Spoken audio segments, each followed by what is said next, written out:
Assalamualaikum warahmatullahi wabarakatuh.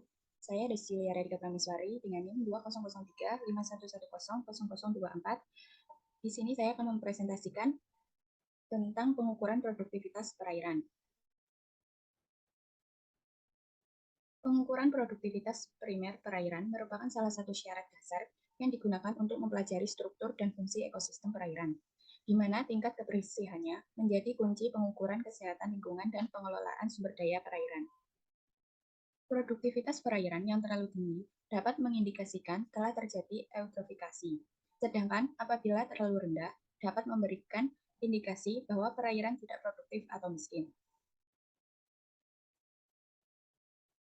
Nurdiana et al. Tahun 2020 menyatakan bahwa pengukuran produktivitas perairan dapat diukur secara musiman dengan dilakukan minimal 2 kali selama 1 tahun, yaitu pada saat musim hujan dan musim kemarau.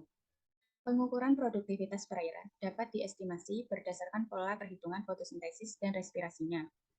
Oksigen terlarut, yang merupakan produk sampingan dari fotosintesis, memiliki hubungan erat dengan nilai produktivitas primer. Tinggi rendahnya tingkat produktivitas perairan dapat menentukan kondisi trofik suatu perairan. Produktivitas primer perairan sendiri yaitu hasil aktivitas fotosintesis fitoplankton yang dipengaruhi oleh banyak faktor. Setiap faktor tersebut berpengaruh secara spesifik terhadap jenis-jenis fitoplankton. Metode pengukuran produktivitas primer perairan ada metode klorofil A, yaitu dengan mengekstrak klorofil dari organisme autotrof dan menggunakan citra satelit. Metode oksigen dapat dilakukan dengan metode botol gelap, botol terang. Metode klorofil A. Pengukuran ekstrak klorofil A di dalam air sampel dilakukan dengan mengambil sampel air sebanyak 1.500 ml, kemudian dilakukan penyaringan dengan kertas saring wetman dan dibungkus dengan aluminium. Selanjutnya, ditambahkan aseton 90% sebanyak 15 ml dan disimpan dalam lemari pendingin. Pemutaran sampel menggunakan sentrifuge selama 10 menit dan dimasukkan ke dalam alat spektrofotometer pada panjang gelombang 665,2 dan 652,4 nanometer. Konsentrasi klorofil A dapat dihitung dengan menggunakan rumus. Klorofil A sama dengan Ca kali volume aseton per volume dikali diameter kuvert. Keterangan dapat dilihat pada presentasi berikut.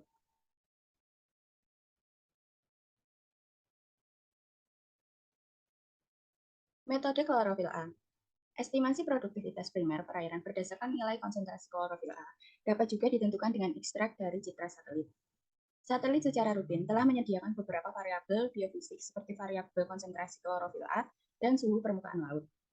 Data yang didapat oleh sensor satelit dapat digunakan untuk membuat model estimasi produktivitas primer, sehingga estimasi produktivitas primer lebih cepat dan efisien.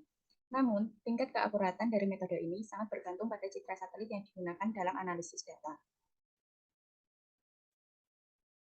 Perbedaan kandungan klorofil A tertinggi dan terendah yang bervariasi pada saat pasang surut, karena pada umumnya tingginya klorofil A dijumpai pada daerah yang kaya akan unsur hara, di mana hal ini juga berhubungan dengan ukuran sel fitoplankton. Febriana et al. Tahun 2017 menyatakan bahwa pengukuran kandungan klorofil A pada kondisi surut lebih tinggi dibandingkan dengan kondisi saat pasang.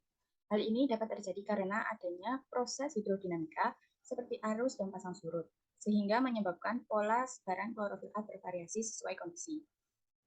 Pada kondisi surut, terjadi pertemuan arus yang memungkinkan klorofil A mengelompok dan tinggi, sedangkan penyebaran arus memungkinkan klorofil A menyebar dan rendah. Begitupun sebaliknya. Metode oksigen dapat dilakukan dengan metode botol gelap, botol terang. Oksigen merupakan hasil sampingan dari fotosintesis, sehingga ada hubungan erat antara produktivitas dengan oksigen yang dihasilkan oleh tumbuhan. Metode ini sangat cocok digunakan untuk menentukan produktivitas primer ekosistem perairan, dengan fitoplankton sebagai produsennya.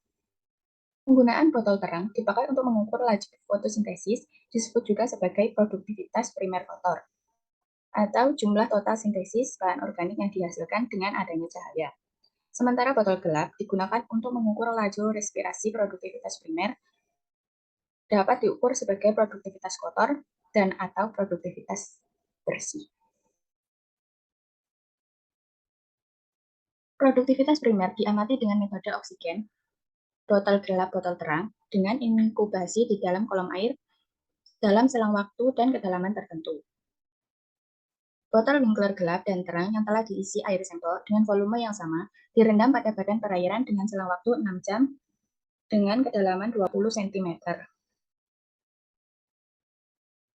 Produktivitas primer dapat diukur sebagai produktivitas kotor dan produktivitas bersih.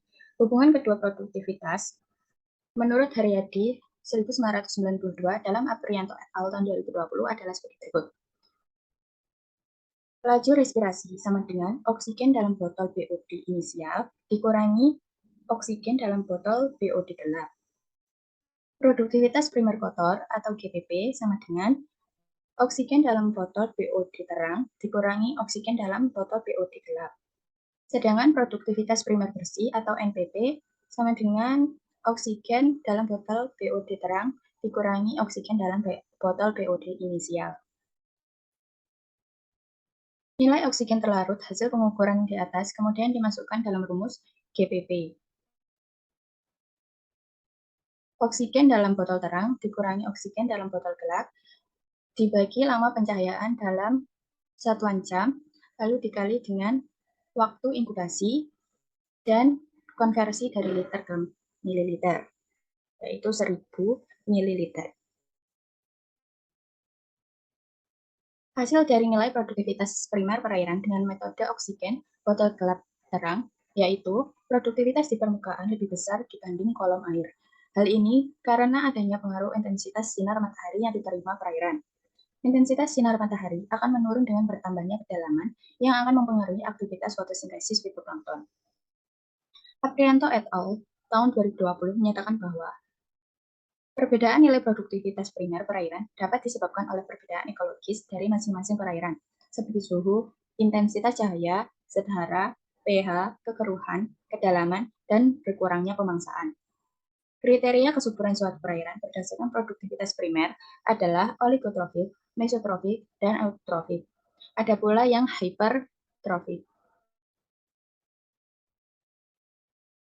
Referensi yang digunakan dalam presentasi kali ini yaitu ada 3 jurnal sebagai berikut. Itu saja yang dapat saya sampaikan. Kurang lebihnya mohon maaf. Wassalamualaikum warahmatullahi wabarakatuh.